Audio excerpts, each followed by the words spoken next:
प्रविवरण।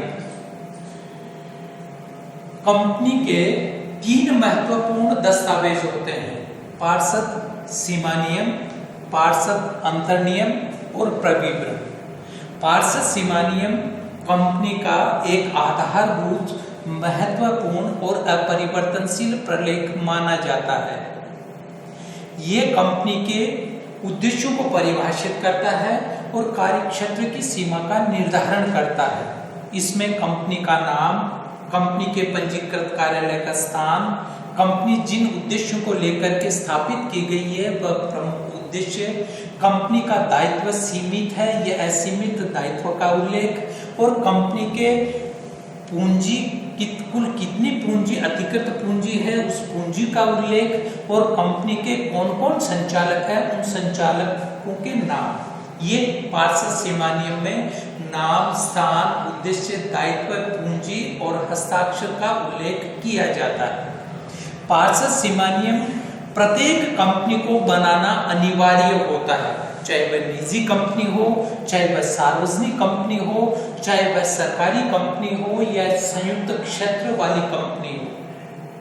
पार्षद सीमा नियम के अभाव में कोई भी कंपनी एक विधान द्वारा निर्मित कर्तव्य व्यक्ति का रूप धारण नहीं कर सकती है। पार्षद सीमा नियम में वो समस्त बातें लिखी हुई होती है जो एक प्राकृतिक मानव की जन्म पत्री में लिखी हुई होती है। इसलिए पार्षद सीमा नियम कंपनी की जन्म पत्री कहलाती है। पूरी जन्म का इतिहास लिखा हुआ होता है। दूसरा महत्वपूर्ण बात है कि पार्षद सीमा नियम को अपरिवर्तनशील प्रलेख इसलिए कहा जाता है कि इसमें परिवर्तन किया तो जा सकता है, लेकिन परिवर्तन करने की जो प्रक्रिया है वो अत्यंत जटिल है, क्योंकि इसमें कंपनी अधिनियम के प्रावधानों की पालना करनी पड़ती है और कई परिवर्तन करने के लिए हमें साधारण सभा में विशेष प्रस्ताव पारित करने होते हैं और केंद्रीय सरकार की भी अनुमति लेना परम आवश्यक होता है। इसलिए पार्षद सीमा नियम को अपरिवर्तनशील प्रलेख माना जाता है। ये बाहरी व्यक्तियों के संबंधों का आधार भी माना जाता है, चाहे वह पार्षद सीमा नियम हो या अंतर नियम हो या प्रविवरण हो। तीनों ही प्रलेख बाहरी व्यक्तियों के संबंधों का आधार होते हैं और सार्वजनिक प्रलेख होते हैं। जो भी बाहरी व्यक्ति कंपनी के साथ अनुबंध करते हैं तो कंपनी एक चूंकि कृत्रिम व्यक्ति होने के नाते किसी भी बाहरी व्यक्ति के साथ स्वयं उपस्थित होकर के और अनुबंध नहीं कर सकती है, क्योंकि कंपनी का शारीरिक ढांचा नहीं होता बल्कि एक संरचनात्मक संरचना होती है। संचालक उसके मस्तिष्क होते हैं और सचिव उसके कान, आंख और हाथ होते हैं। इसलिए बाहरी व्यक्ति से ये आशा की जाती है कि उसने कंपनी के पार्षद सीमा नियम, अंतर नियम और प्रविवरण का अध्ययन कर लिया है। दूसरा महत्वपूर्ण दस्तावेज आता है पार्षद अंतर नियम। पार्षद अंतर नियम कंपनी के पार्षद सीमा नियम के अधीन बनाया जाता है। यह पार्षद सीमा नियम में उल्लेखित उद्देश्यों को प्राप्त करने के लिए और कंपनी के आंतरिक प्रबंध और संगठन व्यवस्था का संचालन करने के लिए पार्षद अंतर नियम में नियम और उपनियमों का समावेश किया जाता है। इसलिए पार्षद अंतर नियम कंपनी और उसके सदस्यों के अधिकार, कर्तव्यों और दायित्वों को परिभाषित करता है। कोई भी कंपनी उस सीमा के बाहर जाकर के कार्य नहीं कर सकती है। चूंकि कंपनी तो एक विधान द्वारा निर्मित कर्तव्य व्यक्ति है, तो वो अपनी सीमा का उल्लंघन नहीं कर सकती है। कंपनी को संचालित करने वाले संचालक, सदस्य, प्रबंधक और अंशधारी अपनी सीमा के बाहर कार्य करते हैं, अपने अधिकारों की सीमा के बाहर जाकर के कार्य करते हैं, तो इसके लिए कंपनी दोषी नहीं होती है, बल्कि उस कार्य को संपादित करने वाले व्यक्ति या अधिकृत व्यक्ति ही उसके लिए दोषी पाए जाते हैं। इसीलिए कहा जाता है कि कंपनी एक विधान द्वारा निर्मित कर्तव्य व्यक्ति है, जिसका पृथक वैधानिक अस्तित्व होता है, जिसको अविच्छिन्न उत्तराधिकार प्राप्त होता है, जिसकी एक सार्वभौम मुद्रा होती है। कंपनी का अस्तित्व उसके सदस्यों के अस्तित्व से अलग होता है। कंपनी के अधिकार, कर्तव्य और दायित्व अलग होते हैं और उसको संचालित करने वाले संचालक मंडल, सचिव, प्रबंधक, प्रबंध संचालक, अंशधारी, सदस्य और कर्मचारियों के अधिकार, कर्तव्य और दायित्व अलग होते हैं। तीसरा महत्वपूर्ण प्रपत्र आता है प्रविवरण। प्रत्येक कंपनी को अपने व्यवसाय का विकास और विस्तार करने के लिए, व्यावसायिक क्रियाओं को संपादित निष्पादित करने के लिए, नवीन उत्पादन विधियों और तकनीकों को अपनाने के लिए उनको कंपनी को पूंजी की आवश्यकता होती है। और ये कंपनी पूंजी जो है वह अपने अंशों और ऋणपत्रों का अभिधान करके, अंशों और ऋणपत्रों का विक्रय करके, निर्गमन करके और पूंजी एकत्रित करती है। इसलिए एक निजी कंपनी जो है,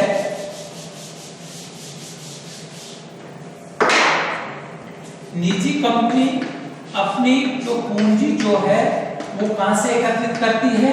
अपने सदस्यों से एकत्रित करती है या फिर निकटतम व्यक्तियों से। जबकि सार्वजनिक कंपनी अपनी पूंजी एकत्रित करती है जनता से। इसलिए निजी कंपनी तो क्या है, प्रविवरण का निर्गमन नहीं कर सकती है, जबकि सार्वजनिक कंपनी प्रविवरण का निर्गमन कर सकती है। एक निजी कंपनी को या सार्वजनिक कंपनी को अपनी पूंजी की जब आवश्यकता होती है व्यवसाय का विकास और विस्तार करने के लिए, नवीन उत्पादन विधियों और तकनीकों को अपनाने के लिए, नवीनीकरण करने के लिए, व्यवसायिक क्रियाओं का निष्पादन करने के लिए, तो अपने अंशों तथा ऋणपत्रों का अभिधान करके, प्रतिभूतियों का निर्गमन करके वो पूंजी एकत्रित करती है। तो प्रविवरण क्या है? प्रविवरण एक ऐसा, प्रविवरण से आशय एक ऐसे प्रपत्र से है या फिर एक ऐसे सूचना पत्र से है या फिर एक विज्ञापन से है,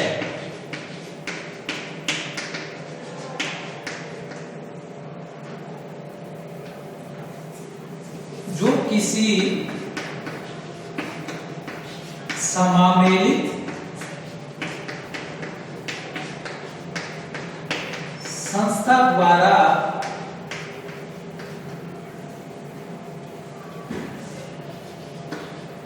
अंशों एवं ऋणपत्रों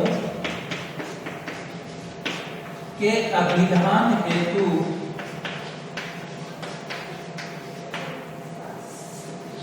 जारी किया जाता है।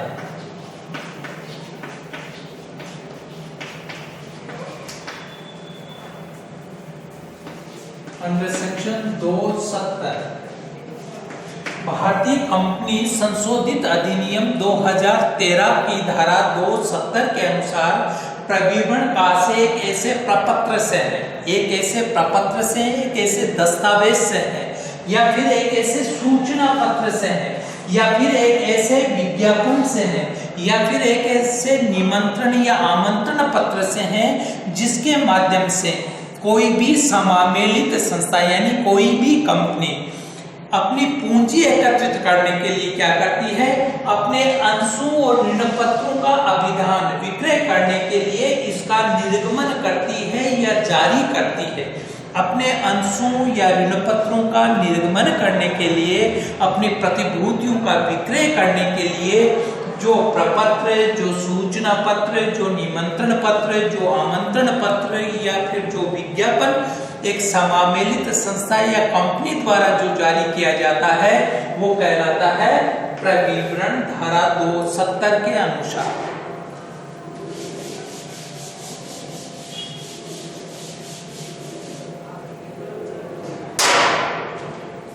इसकी विशेषता है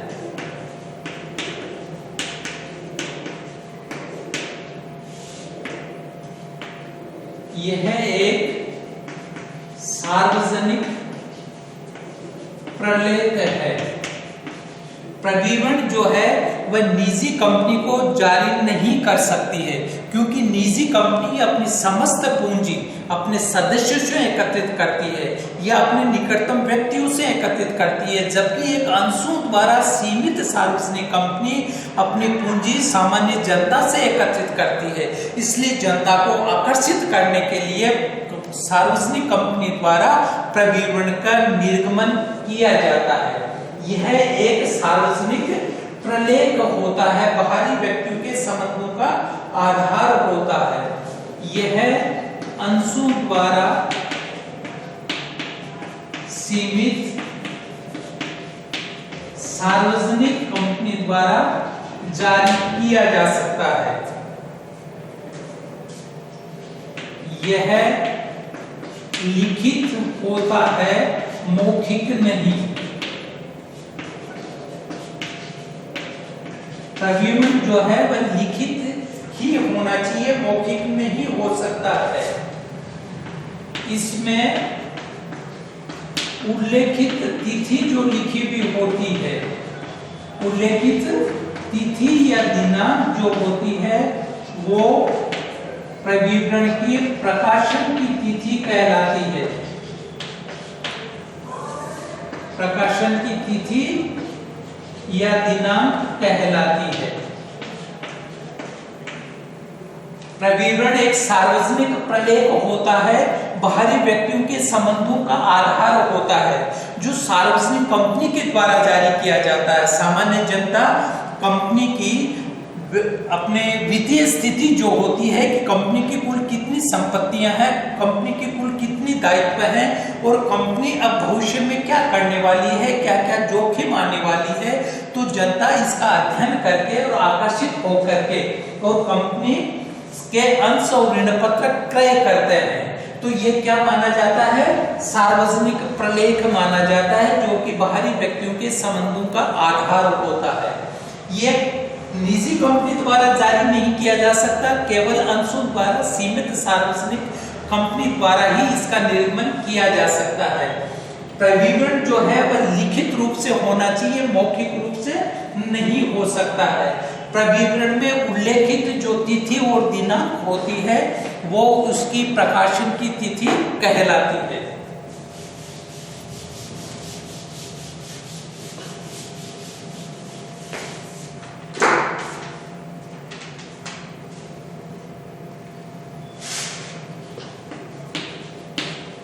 यह स्पष्ट व पूर्ण होना चाहिए।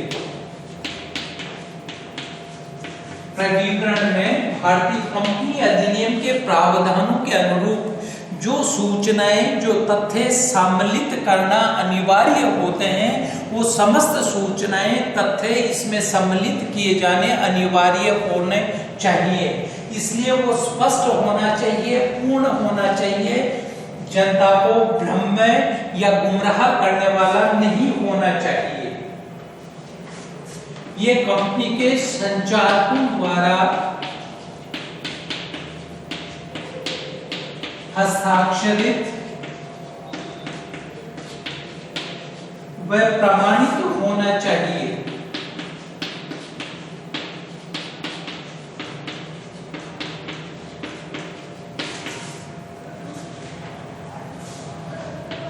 प्रविवरण का निर्गमन करने से पूर्व रजिस्ट्रार, कंपनी रजिस्ट्रार के द्वारा पंजीयन करवाना अनिवार्य होता है, यानी कि ये पंजीयन होना भी अनिवार्य है।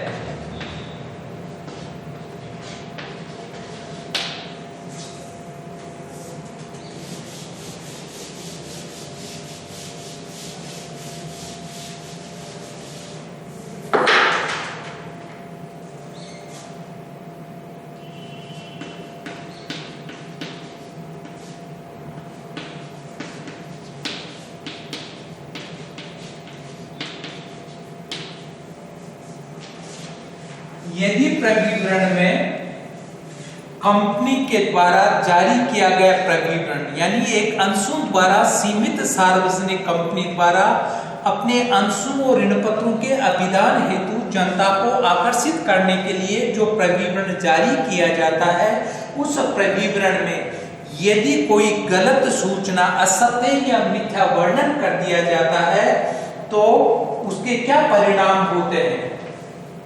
असत्य कथन या मिथ्या वर्णन क्या कहलाते, कौन से कथन कहलाते हैं? ऐसे कथन जो जनता को गुमराह करते हैं, या जनता को भ्रम में डालते हैं।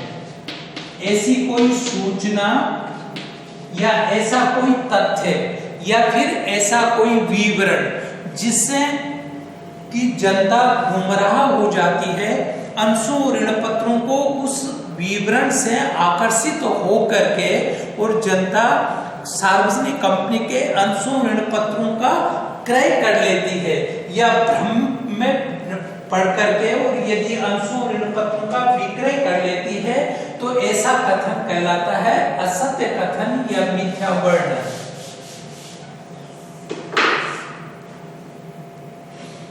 प्रत्येक ऐसा कथन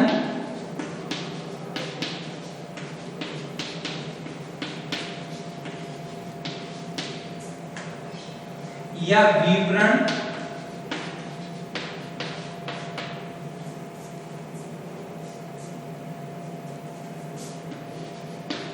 जो कि किसी संदर्भ व स्वरूप के संबंध में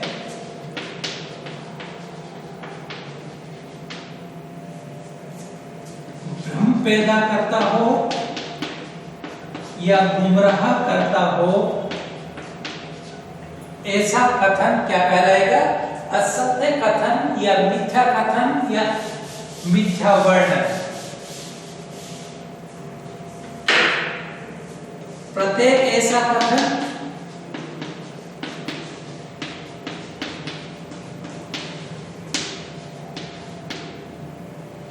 या विवरण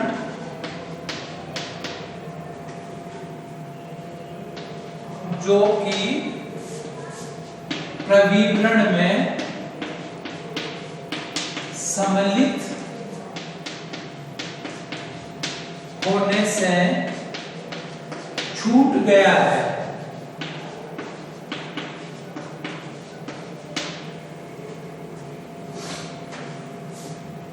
फलस्वरूप भ्रम पैदा हो गया हो या फिर गुमराह हो गए हो, प्रत्येक ऐसा कथन या विवरण असत्य कथन या मिथ्या वर्णन कहलाता है। यदि कोई कंपनी अपने प्रविवरण में किसी भी ऐसी कोई सूचना या ऐसा कोई कथन, ऐसा कोई विवरण जो कि जनता को भ्रम पैदा करने वाला हो या गुमराह करने वाला हो, तो उसके विरुद्ध, कंपनी के विरुद्ध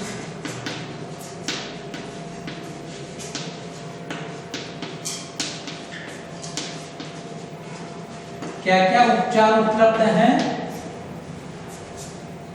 इसके प्रभाव या परिणाम। पीड़ित पक्षकार जो है वह अनुबंध का निरस्तीकरण कर सकता है।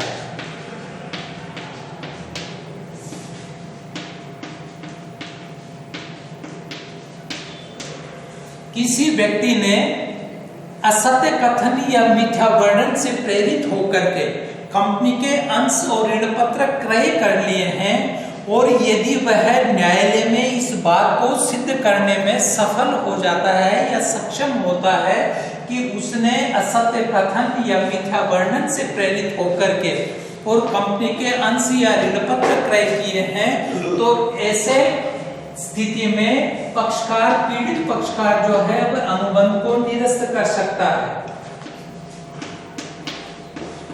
क्षतिपूर्ति, ऐसे पक्षकार को यदि किसी भी प्रकार की क्षति पहुंचती है तो उस अंशधारी को मूलधन प्लस अधिनियम द्वारा निर्धारित ब्याजमय राशि लौटाने के लिए कंपनी उत्तरदायी होती है।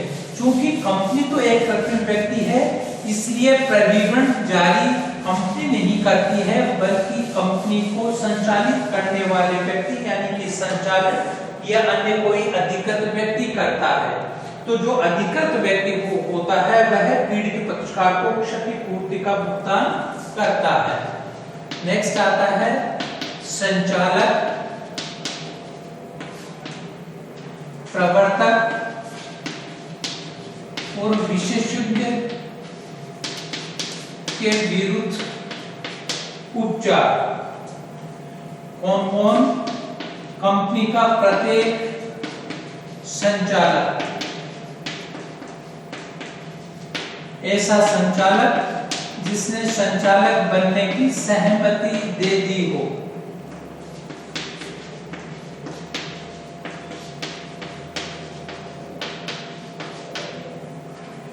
कंपनी के प्रवर्तक, कंपनी के विशेषज्ञ,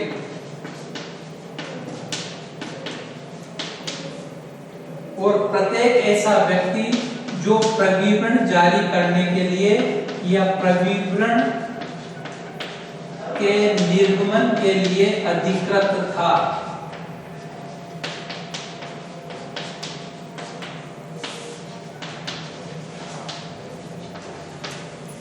ऐसे व्यक्ति इन कार्यों के लिए दोषी होते हैं। कौन कौन? कंपनी के प्रत्येक संचालक जो प्रविवरण के समय कंपनी के संचालक पद पर नियुक्त थे, और ऐसे प्रत्येक संचालक जो कंपनी के प्रविवरण के निर्गमन के पूर्व अपने संचालक पद पर बनने की सहमति दे दी हो। कंपनी के प्रवर्तक, कंपनी का प्रत्येक विशेषज्ञ और प्रविवरण का निर्गमन करने के लिए प्रत्येक अधिकृत व्यक्ति असत्य कथन और मिथ्या वर्णन के लिए दोषी होते हैं। इसके क्या उपचार हैं? पहला है क्षतिपूर्ति। असत्य कथन और मिथ्या वर्णन के परिणाम स्वरूप पीड़ित पक्षकार को जो क्षति होती है वह क्षतिपूर्ति इस संचालक, प्रवर्तक या अधिकृत व्यक्ति से पीड़ित पक्षकार को भुगतान करने के लिए कहा जा सकता है। नेक्स्ट आता है कपटपूर्ण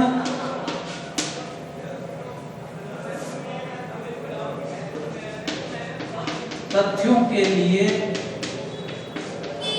या कपट के लिए। यदि कोई संचालक या कोई प्रवर्तक या कोई विशेषज्ञ या फिर कोई अधिकृत व्यक्ति जो प्रविवरण का निर्गमन करने के लिए अधिकृत था, यदि ऐसा व्यक्ति जानबूझ करके धोखा देने के लक्ष्य से या अनुचित लाभ कमाने के लक्ष्य से कोई प्रविवरण में असत्य कथन या मिथ्या वर्णन करता है, तो ऐसे प्रत्येक व्यक्ति को 6 माह की कारावास और अधिकतम 10 माह की कारावास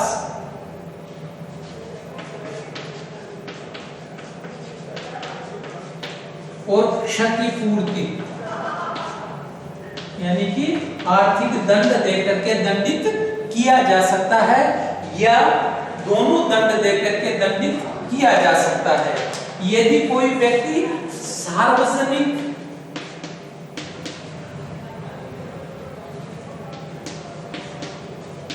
हित में कोई प्रविवरण में कपटमय विवरण देता है, सामान्य जनता को धोखा देने के लक्ष्य से, अनुचित लाभ कमाने के लक्ष्य से कोई कपटमय विवरण देता है या असत्य कथन देता है, तो ऐसी स्थिति में प्रत्येक दोषी व्यक्ति को, प्रत्येक संचालक को या ऐसे प्रवर्तक को या ऐसे विशेषज्ञ को या ऐसे अधिकृत व्यक्ति को 3 वर्ष की कारावास की सजा या आर्थिक दंड या दोनों दंड देकर के दंडित किया जा सकता है।